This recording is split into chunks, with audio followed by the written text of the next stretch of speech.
Yung mga gar, meron nga pala akong share sa inyo mga gar. Itong aking mini camera mga gar. Ginagamit ko to sa mga ganito. Kapag may mga hinahanap ako, makikita ko agad dito. So, parang ganyan yung mga gar. Malaking tulong to mga gar, lalo sa mga katulad kong mekaniko o kaya sa mga mahilig mag DIY dyan.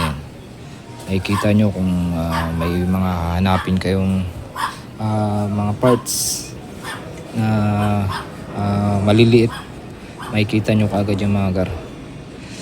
So gaya nito kasi ginawa ko ngayon, nagpalit ng chain guide. So nabasag kasi yung chain guide nya. May mga chinik din ako dito. Chinik ko yung loob-looban kung may pumasok ba dun sa loob. Ayan. Pero dito wala naman.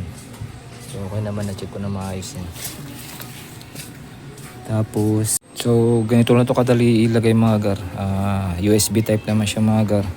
Tapos mag-download lang kayo ng apps niyan. Yan. Ayun yung apps niya, InScam. Yan. Para mag-connect to. So madali lang, isalpak nyo lang to dito. Tapos pagkasalpak nyo yan, mag-automatic na yan sa OTG. Wait lang, mahirap, pasok ka.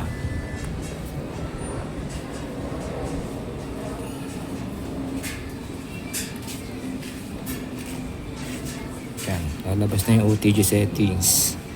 Tapos click mo lang yung OTG. Yan, yun na.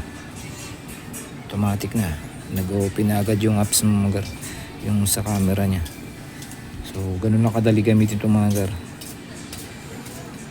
Ngayon kung gusto nyo magkaroon ng ganito mga gar, comment lang kayo dyan mga gar. I-share ko sa inyo yung link kung saan ko nabili itong mga gar. So yun lang mga gar, malaking tulong to pero sa mga katulad natin nagdi-DIY. Ayun.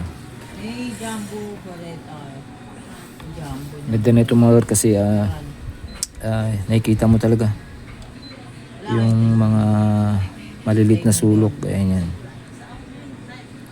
Ayan. Pagka kunyari may mga malilit na bagay na nahulog dyan, makikita mo kaagad. So yun lang mga gar, share ko lang itong aking ginagamit na mini camera